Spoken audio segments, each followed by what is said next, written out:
oddballs, weirdos, creeps, nut jobs, wackadoodles, psycho, spastic, loony, retard.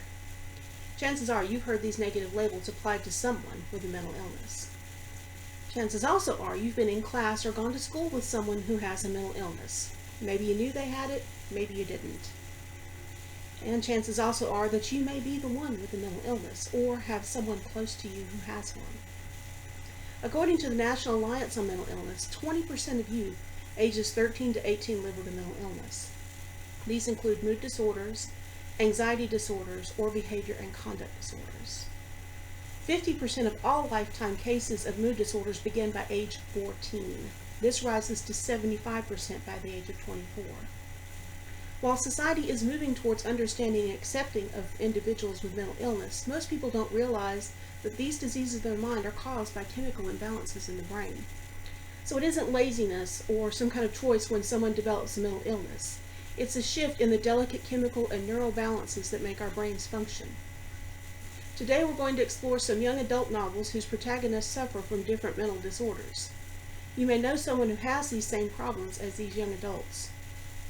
First, we have Darius the Great is Not Okay by Adib Khorram. Then we'll explore Heart and the Body and the World by Deb Caletti. And last, we'll turn our attention to the short e-novel Inside Out by Terry Trueman. So, for our first book, Darius the Great is Not Okay by Adib Khorram, we are introduced to Darius Kellner, a teenager who happens to be part Persian and lives with his sister, mother, and father in Portland, Oregon. Darius works in a tea shop, but he's not happy because it's a chain shop, and he really wants to work in the artisanal tea shop across town. Darius is kind of an expert on tea, and Star Trek: The Next Generation, and The Lord of the Rings, and Disappointed Fathers, and on being down on himself. He probably speaks better Klingon than he does Farsi, and he would have more in common with a hobbit than a classmate. Darius takes medication for his clinical depression. It's something he has in common with his father. Well, that and a preference for Star Trek episodes involving Captain Picard. Darius is played by two of his classmates, Trent Bolger and Chip Cusimano, whom he privately refers to as soulless minions of orthodoxy. These two bully him and steal from him, and when they find he works in a tea shop, they give him a new nickname, D-Bag. Like Teabag, get it? Yeah, it's real original. On top of this, Darius has to deal with feeling like a failure next to his ubermensch, Teutonic father, Stephen Kellner, who always seems ready and eager to criticize and disapprove of his own son. To make matters worse, Stephen Kellner has started inviting Darius' little sister Layla to watch Star Trek: The Next Generation with them. This cuts into the only time father and son have an unspoken truce. It makes Darius feel like Stephen Kellner is trying to replace him with his little sister.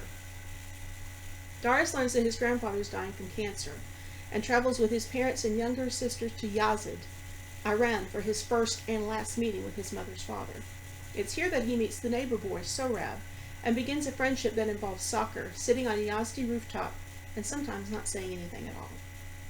Sohrab calls Darius Dariush, which is the more correct version of his Persian name, and reminds him that he was named after the greatest king in Persian history.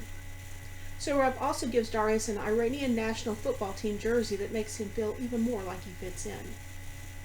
Darius learns that traveling halfway across the world does not eliminate the possibility of bullies in school. He learns that Sohrab has to put up with his own Trent Bolger and Chip Cusimano in the form of Ali Reza Hossein, with whom the boys play soccer. Darius had played soccer when he was younger, but his earlier depression medications gave him trouble, and he quit the team when he was 12. He's surprised to find that he's still actually pretty good at it. The initial match goes well, with Darius and Sohrab winning easily, but then Darius is dealt a blow when the boys notice a significant difference between themselves in the shower, one that is as much cultural as it is physical, and Sohrab does nothing to defend his friend against the resulting ridicule.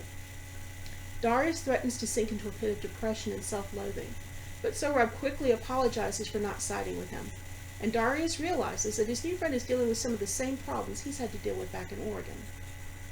Darius also gets a chance to build relationships with relatives he's only ever talked to over Skype, his grandmother, whom he loves instantly and shares a love of tea, his grandfather, who is sometimes angry and confused as his brain cancer progresses, and various aunts, uncles, and cousins who do not understand why Darius has to take a pill every night and why he can't just not be depressed.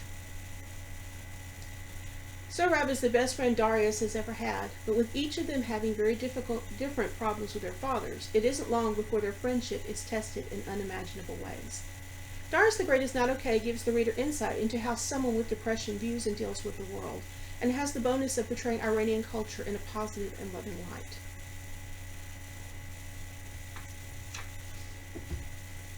Next we have A Heart and a Body in the World by Deb Caletti. Annabelle Agnelli is pretty near perfect. Beautiful, a runner, good grades, and a really good life. She has a job at a bakery in Seattle and volunteers at an assisted living facility. But as she is standing in the Dick's Drive-In parking lot one evening, she starts to run, seemingly without direction or reason, her food still in her hands. We soon learn that Annabelle has lots of small reasons to run and one very big one. After dealing with her hysterical, anxiety-ridden mother, Annabelle is encouraged by her publicity team, her younger brother Malcolm, and her friends Zach and Olivia, who have started building interest in Annabelle's run and even started a GoFundMe page. All seems to be chaos until Annabelle's Italian grandfather, Ed, decides to take a road trip and shadow her in his RV, giving her a place to crash each night. So Annabelle begins her journey to Washington, D.C. Even she can't say at first if she's running away from something or towards something else. Most of all, she is running away from the guy she calls the Taker, and all the guilt she feels because of him. She records her observations about her run, her memories, and her many legends, facts, poems, and songs about the heart in her moleskin journal given to her by her friend Kat. She agonizes over her breakup with her boyfriend Will, who she was sure was the perfect guy for her. While running through Idaho, she and her grandpa Ed meet Dawn Celeste, a retiree from Portland, and her grandson Luke. Annabelle finds it strange to see her grandfather falling in love, but she rejects the notion that she may be doing the same. No way. Not with Luke, not after Will, and not after the Taker. As she continues on a 5-month journey, running a half marathon each day, Annabelle has to fight heat, thirst, injuries to her knee and hip, blisters, and the inevitable replay of the time leading up to the tragedy. Annabelle is also battling post-traumatic stress disorder, a mental condition triggered by a terrifying event. She has dealt with anxiety before, and this and her family history had predisposed her to develop PTSD as a result of the tragedy. Along her journey, she will also battle flashbacks, nightmares, severe anxiety, and uncontrollable thoughts about that night and the party that ended everything. As she runs, her publicity team makes appointments for her to speak about why she is running. These encounters are difficult for her, especially when she sees that people understand why she is running and support her wholeheartedly and do not consider her to be guilty in the slightest. Slowly, she learns how to deal with this outpouring of sympathy and how to speak about what has happened to her. By the time she speaks to a gender studies program at Carnegie Mellon, Annabelle understands that she is not guilty. She didn't ask for the Taker to disregard her wishes and demand a relationship with her. She did not ask him to act as though he had a right to her and become vindictive when she decided on her own path. She did not ask him to hurt the two people she loved more than life. A Heart and the Body in the World by Deb Caletti deals with tragedy, post-traumatic stress, rape culture, depression, anxiety, self-harm, and gun violence in a way that's relatable to anyone of any age, but especially to women who have felt that no one is willing or able to protect them from monsters. Our third book is Inside Out by Terry Trueman. It's a short novel, only 75 pages, and is available exclusively in ebook format. 16-year-old Zach Wasted is waiting patiently at the Sunshine Espresso in Spokane, Washington for his mother to pick him up and give him his medication. He desperately wants a maple bar. Two teenage boys with guns are holding up the coffee shop, and Zach has to decide if this situation is real or not. This is very important. The reactions of the other customers tell him this must be real, but Zach has no idea how he's supposed to act in the middle of a holdup or in a hostage situation. He just tries to ignore the voices and counts down to how long it will be until he's overdue with his medication. Zach has schizophrenia, a mood disorder that affects the way people understand the world and how they respond in social situations. Through brief notes in each chapter, readers learn how Zach's illness began with no warning when he was 14, and how it progressed from psychotic breaks to full-grown schizophrenia.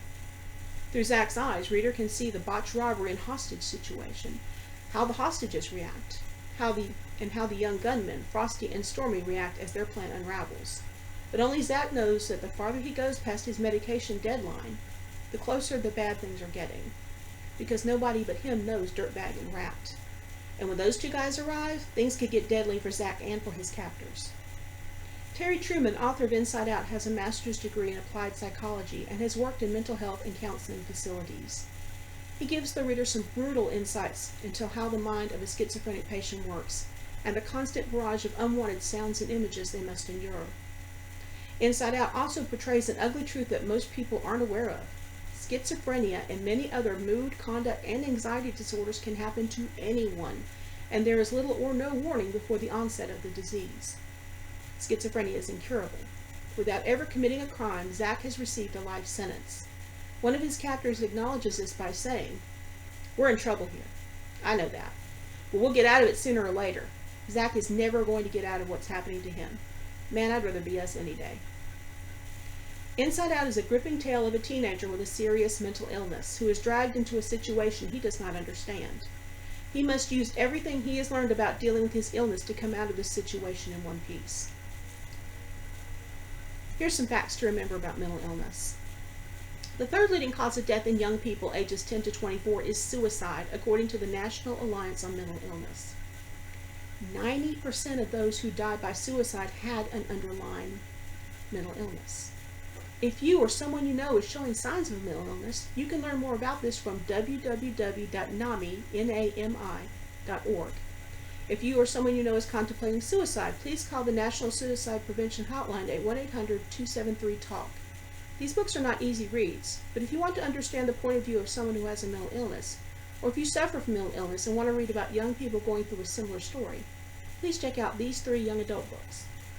Darius the Great is Not Okay by Adib Khorram, which deals with a teenager who has severe recurrent depression and his efforts to build a friendship and grow closer to his family. A Heart in the Body and the World by Deb Caletti, about a young woman with post-traumatic stress disorder and what lengths she will go to repair a broken heart. And Inside Out by Terry Trueman, which tells the story of a young man suffering from schizophrenia and how quickly and easily individuals can fall into a downward spiral from an illness over which they have no control. Thank you, and good luck in your reading journey.